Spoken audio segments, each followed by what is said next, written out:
Hi, it's Robbin McMahon here. I'm the host of Parenting Our Future. And if you're listening to this podcast, I want to thank you so much for being here. I also want you to know that I am a former angry mom.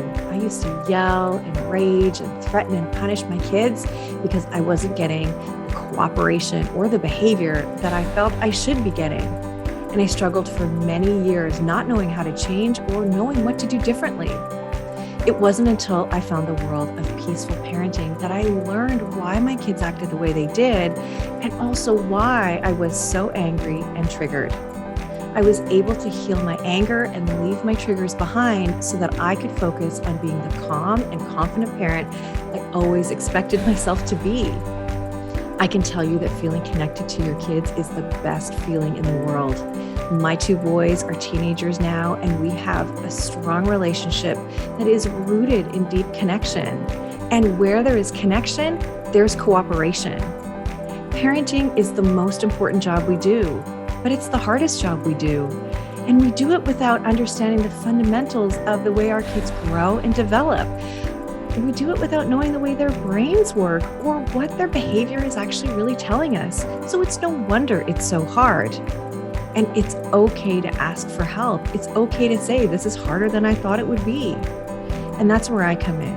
I can help you and I can support you so that you can have the cooperation and enjoy being a parent. You can book a free call with me on my website, parentingforconnection.com. And if you want to download my free guide, How to Turn a No into Cooperation, go to triggerfreeparents.com. I really hope you enjoy the show.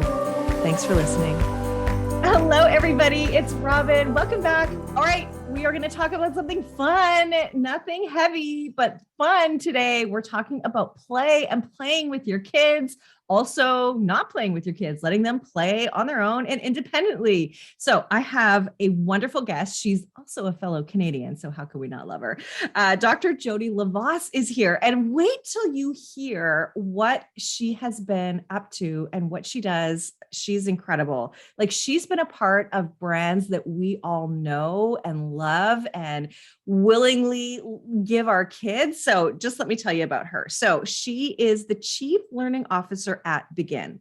She has been designing early learning experiences for children and families and overseeing the development of curriculum for play to learn products for more than a decade. And she's worked with some of the world's best known ed tech, like I said, children's media, toy companies, including Leapfrog, VTech, KidCraft, Mattel, and Homer. She even has a column in Psychology Today, and it's called The Science of Play. So you can check her out there with her blog.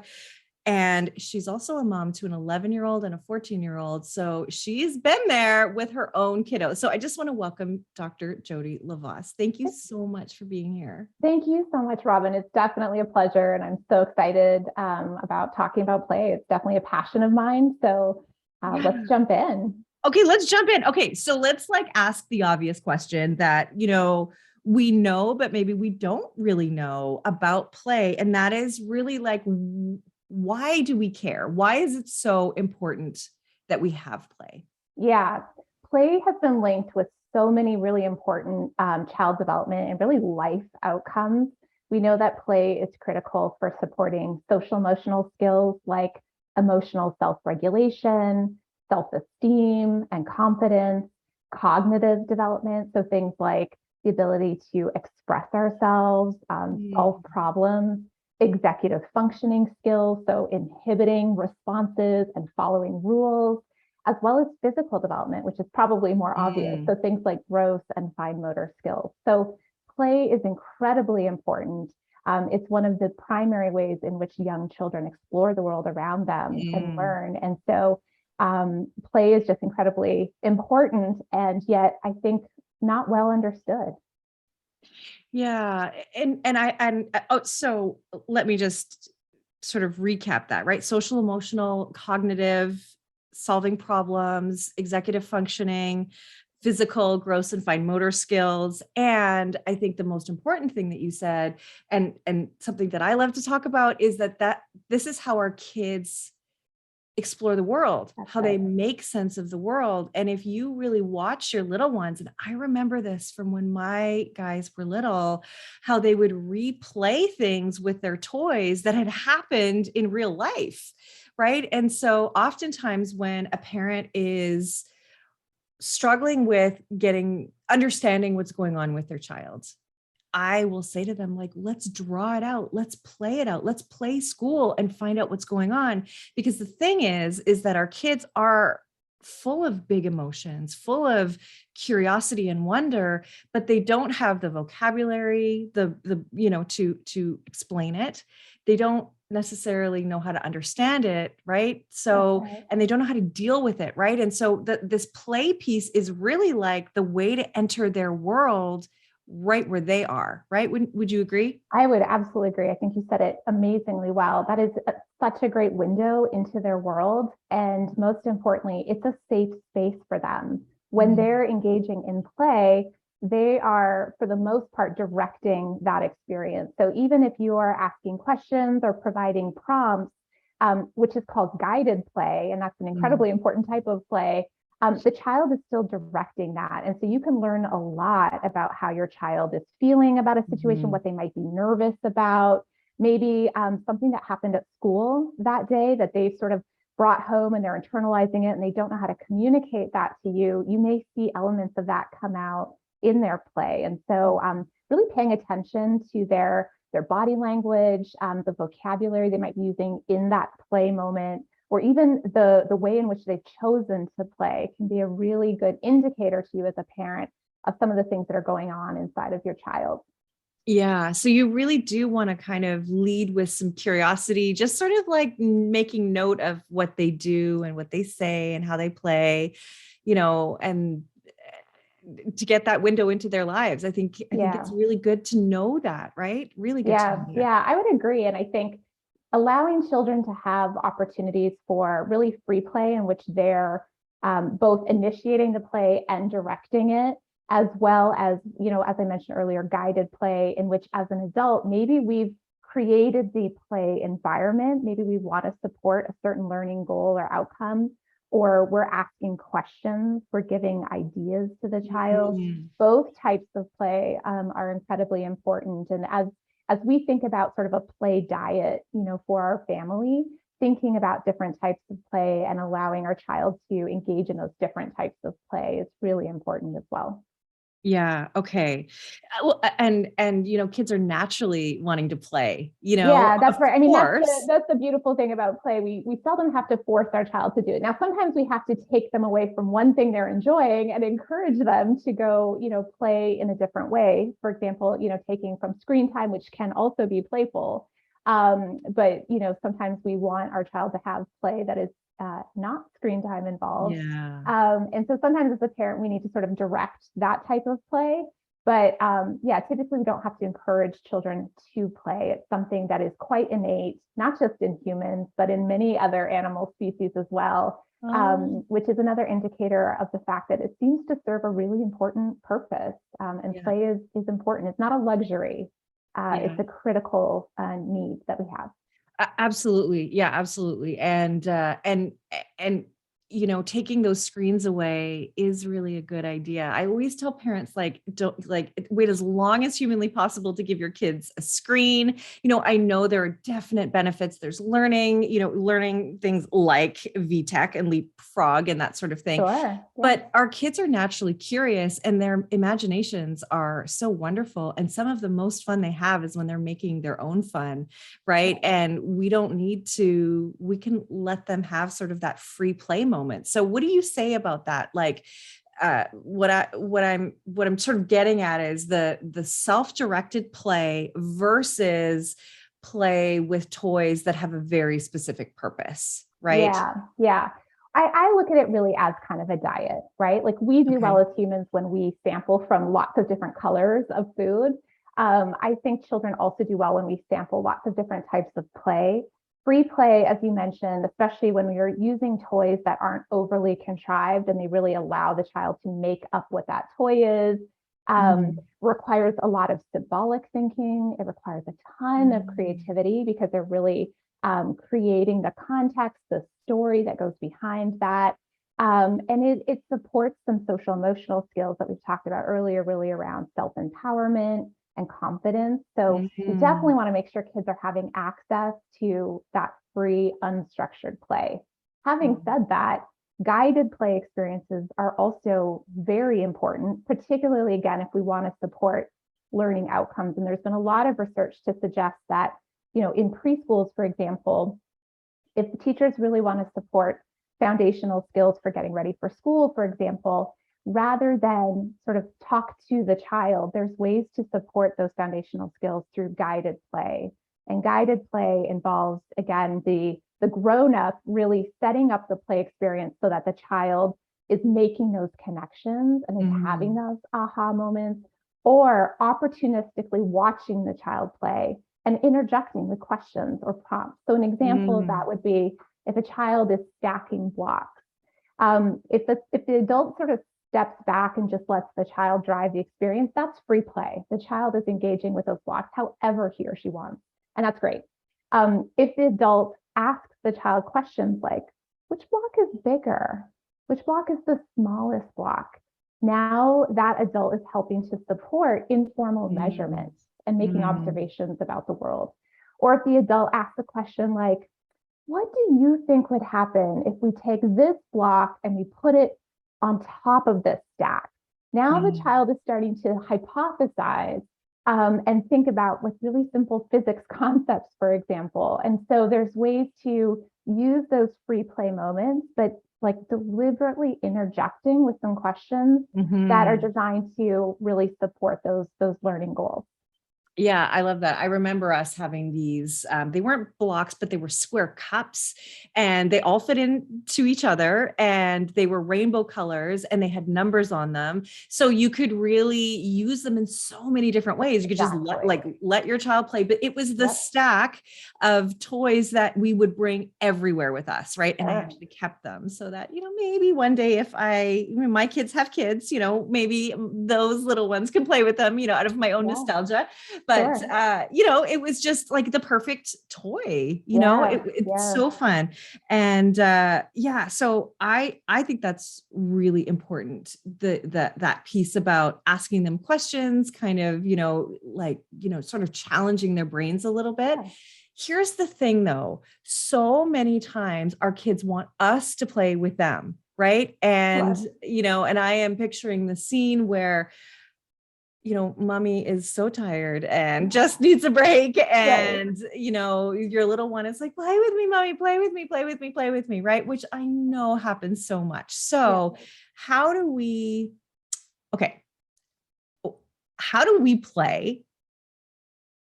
do we play if it's not fun for us?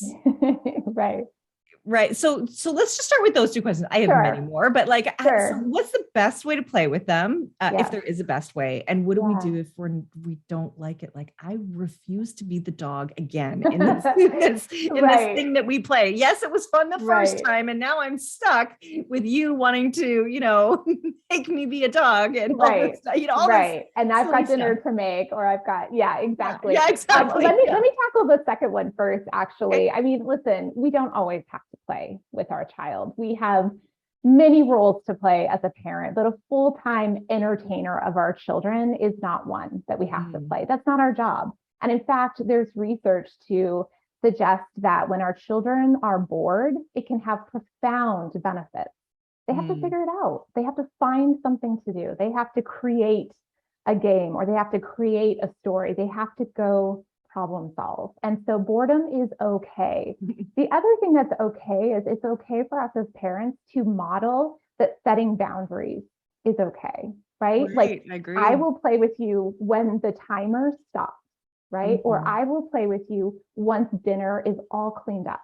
And so setting boundaries and modeling that behavior is also great. So I just wanted to tackle that first. And we don't always have to play with our child.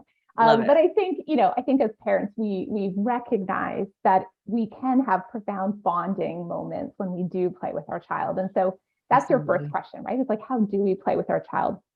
There's no one right answer. I would say, let your child lead when they're really young, before they even verbalize. There's probably not a lot of ways in which they're going to tell you whether you're doing it right or wrong. They're just delighting in your attention. Like making eye contact is delightful for infants. Getting down on their level is delightful for toddlers. Passing something back and forth over and over again, that is play. Like it seems so trivial, but that is playful for a toddler. Opening and closing a box like 100 times is play. That's what they're doing. They're exploring the world and relationships through those simple interactions, and just being there and engaging with them in that moment is play. As they get a little older, they'll probably give you some feedback. I remember very clearly my older son wanting to play with his little action figures, and he asked, "Mommy, can you play with me?" So I got down on the floor and I grabbed some action figures and I was doop, doop, doop, moving them around. And he was like, "Mommy, you're doing it wrong." Yeah. I remember thinking, I don't know what I'm doing. I grew up in a family of like sisters, and now I have 2 sons, and I don't know how to play, in this way, but he gave me feedback. I followed his lead. I watched what he was doing. And I realized in that moment that what was most important to him was that I was on the floor. I was making an effort. I was in his presence. I was interacting with him. I was letting him drive the experience. That's what mattered the most. It wasn't, he's okay that I did it wrong. He felt comfortable giving me that feedback. Right. And we had a moment. So I think that's the most important thing. I think that's really sweet. But I think that's a good point that you bring up too, right? I'm the same as you. I grew up with a sister and I've got 2 boys, and I was like, oh, I never really cared about superheroes. I never cared about, cars and trucks and diggers. And like, that was all the rage when they were little. Right, like right. they would lose it when they saw, a construction site. Of course. It's just like, it was like, I mean, it was unbelievable. But what you're saying is that when we just get down and we're present with our kids, that's really what they're craving. That's right. Really, when we look at the needs of our kids, we are ticking so many boxes by being with them. We're giving them attention, which they absolutely need, right? We're growing connection. We can give affection, we can give appreciation as well during that playtime. And it just really does build a relationship with them and shows that they are loved and lovable, right? And they're worthy of our time. And I would say to parents too, it's a great idea for you to put your phone away and really be there with your kids, right? Just allow yourself to just be. And I know that can be hard when there's a million other things going through your mind. And, this is something that I talk about with working parents specifically, but this is for any parent. And that is that if you're down on the floor with your kids and your mind starts to wander a little bit, have a pad of paper with you and just jot down what you're thinking so you can just purge it out of your brains and then reconnect with your kids. That's right. That's right. Yeah. The last thing I want my kids to remember about me is me holding this rectangle in front of my face, right? Like that is the last image I would want them to have of them interacting with me. I really want them to remember that I made eye contact. I put things away. I spent that time. Again, it doesn't have to be our full-time job. It shouldn't be our full-time job. There are times and places in which we can say no, right? We can model that choice behavior for our kids. But when we are choosing to interact with our child, giving them our full attention and helping them understand that time is the biggest gift any of us can give to people, I think it's a really important life lesson. I like that. Time is the biggest gift we can give anybody. It's the only thing we can't make more of, right? And so when you give somebody your time, that is the best thing you can give them. So why not make it undivided time and really for your full attention? You will never regret spending time with your kids. Exactly. Never. No, it's really everything, right? So I love it. Okay, so we're also here partly because we want to talk about beginlearning.co. And that's what we, in your bio, you're the chief learning officer at Begin. So tell me what Begin is all about. Yeah, Begin is all about really providing the best early start for children, roughly 0 to 10. And what makes Begin so exciting is that we really think about the whole child. So while we are supporting early learning skills, we're also thinking about that very expansively. So social emotional development, physical development, global citizenship, and coding. And so we really brought together a very wide curriculum that supports that whole child. as well as thinking about how do we deliver experiences in the most effective and impactful method. And so we have physical toys and physical products. There's something about kids getting their hands on and manipulating things that are so important.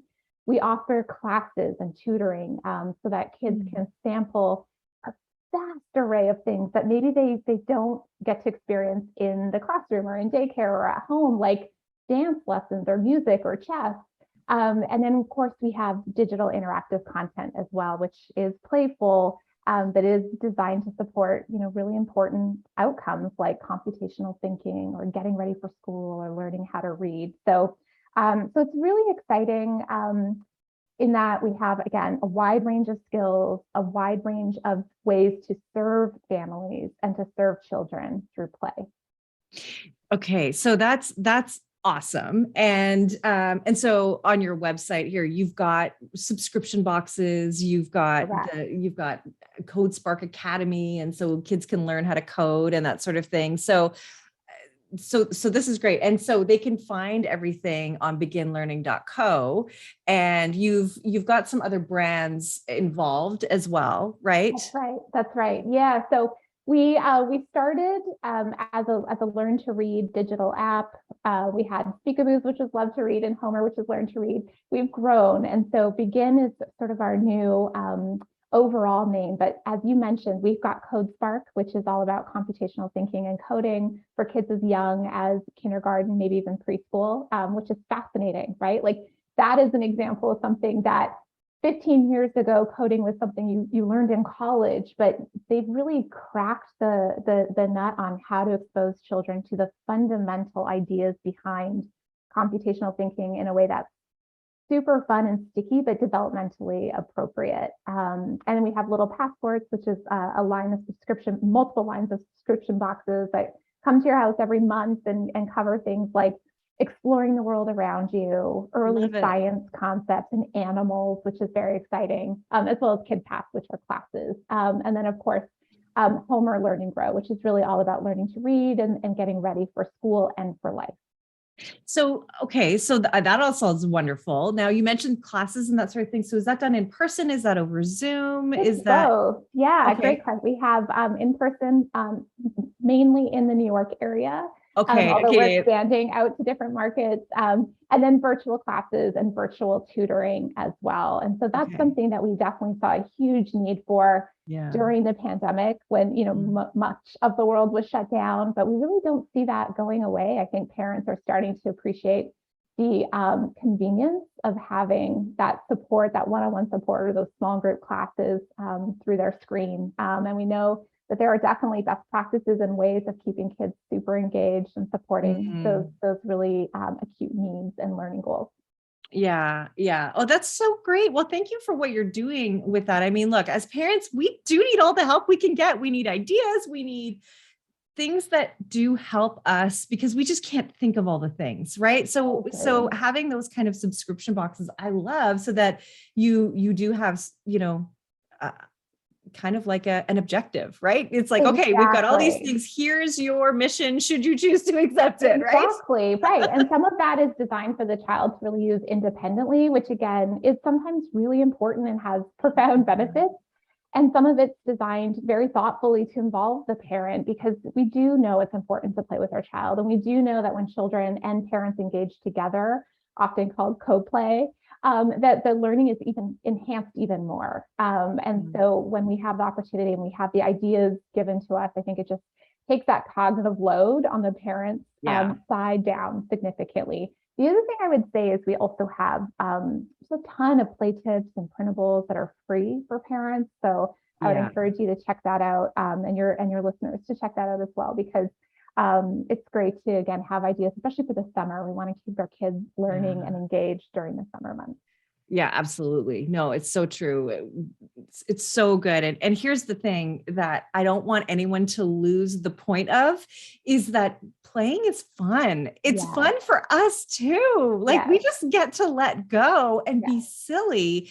And oftentimes, and I kind of alluded to this before, that play is the answer, right? So play is the answer if you want to figure out what's going on with your child, but also if they say no to something and you expect them to do something, you could be silly instead of serious. Yeah. You can say, oh, you didn't just say no, and then you go into a tickle fight, or Exactly. you can take a child that is really resistant to having baths and create an underwater world or Epic a adventure. safari. Yeah. Yeah, like you could do all of these things, and it doesn't have to cost a lot of money. Right. It just is imagination, right? You can bring a speaker in and have jungle sounds, or different things, and like, let's play, let's bring toys, where we are, all of that stuff, right? We can really, if we're tuned into play, can really create a lot of wins for us and our kids through play. So I am such a fan of this, and I am naturally sort of silly, and I get that from my dad for sure. And so now I'm embarrassing, but that's okay.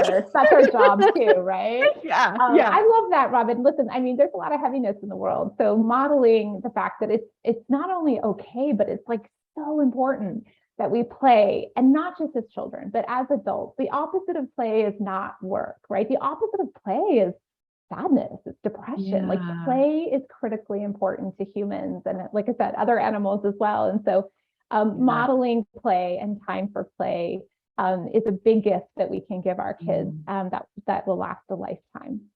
Yeah, I love it. And you're right, it is so heavy. So doesn't that just speak to how much more we need to play, because we're probably not playing as much as we could? Or well, there's research behind that, Robbin. Like, there's some researchers who have estimated that children have lost about 12 hours a week of play compared to several decades ago. 12 hours a week. And that has lots of different factors attributing to that number. Some of which is the increased pressure in schools towards testing. So we're cutting play out of the school day. Some of it has to do with safety, right? Some neighborhoods just aren't as safe as maybe when we grew up to just go outside and play, or there's a perceived safety issue, if not real. Sometimes it has to do with the increased busyness in our schedules and organized sports and music lessons and all of the things that we pile onto our plate. That has really squeezed play out. As well as different types of play, spending more time on screens, watching linear content.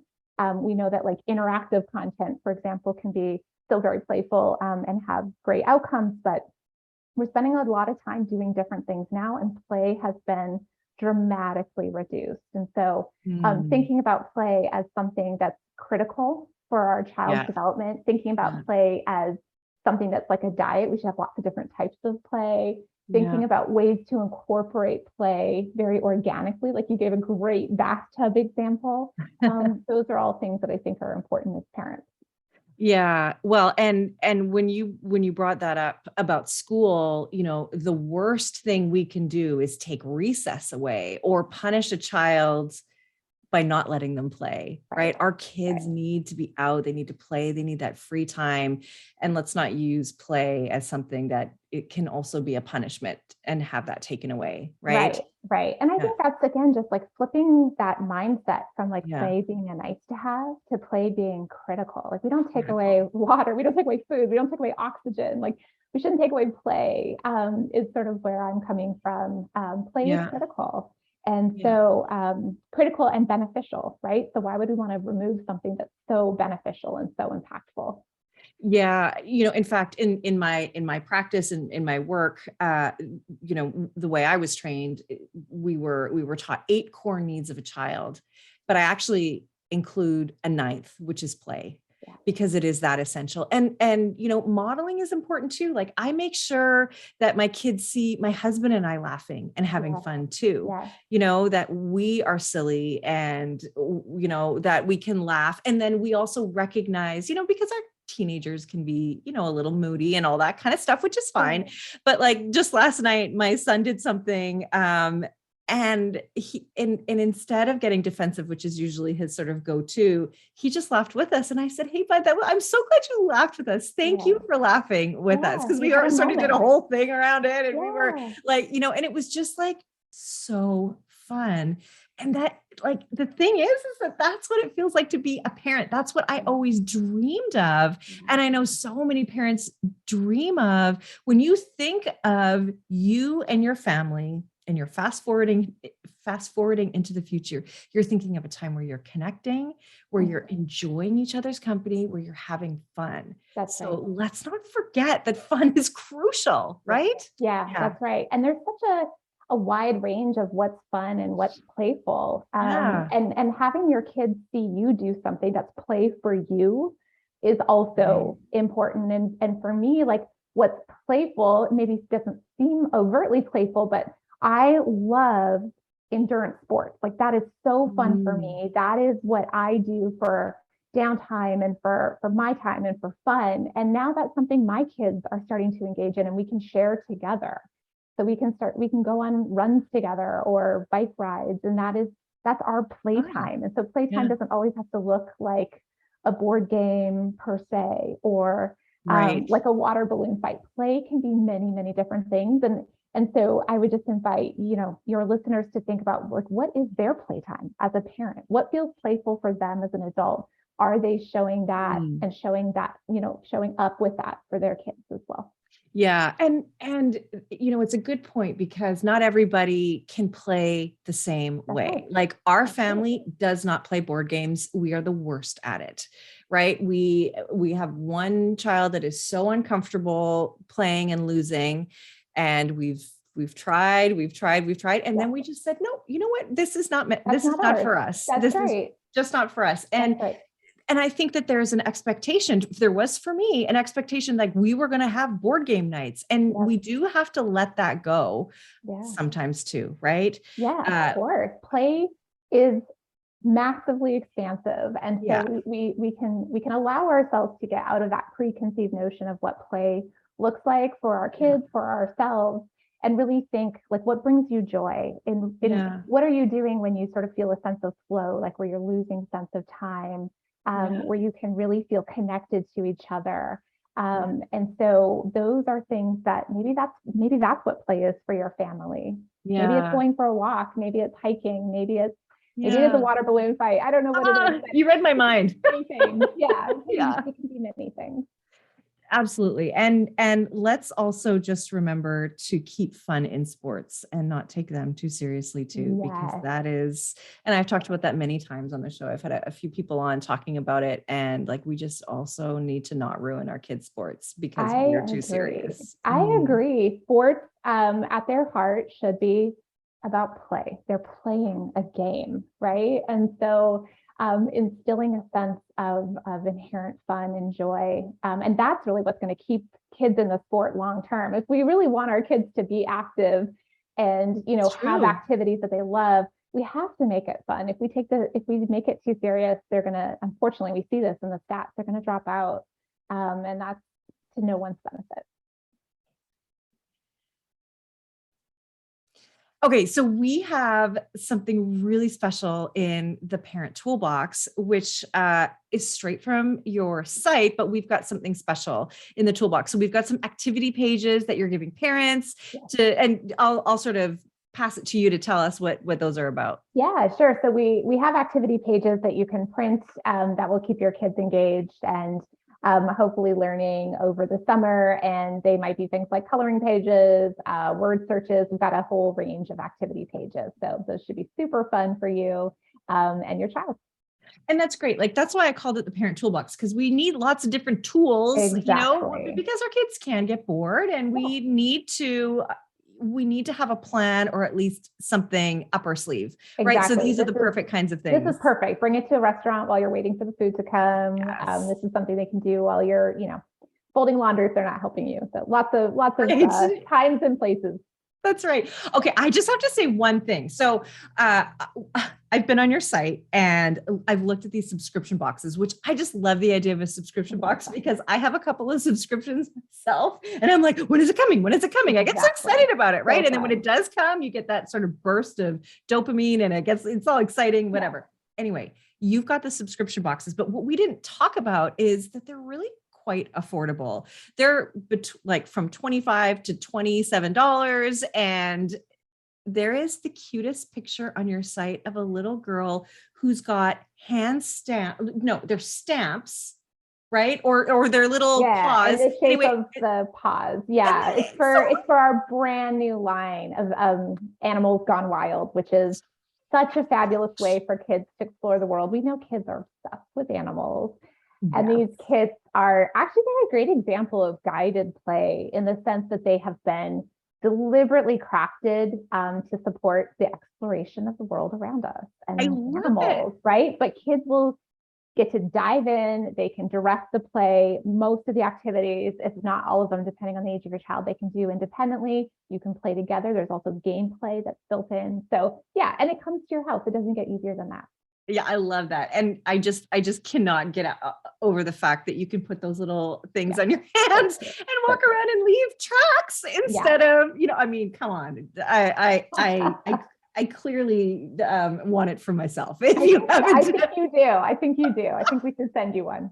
Yeah, I think I need that. And then I'll you can do it in the snow, you can do it in the sand. I've got all the ideas. Yes. All right. Well, I just want to say thank you so much for being here and really for the work you're doing to not only help our kids play, but also educate them at the same time and help us as parents with some ideas, because we do need some help in the play department. And I think it's just such a refreshing reminder that we can have fun, we can play, and it's good for us and it's good for our kids. And it just brings us together. And this is what we want. This feels good. So totally agree, Robbin. Thank you so much for having me on your show. Thank you for the great questions and the conversation about play. I mean, there's very few things more important than that. And like you said, as a parent looking back, that's the legacy we want to leave for our kids, right? Is that attachment that we've developed in those moments. We remember moments, not days, right? So, and those moments usually come through play. They come through those spontaneous moments.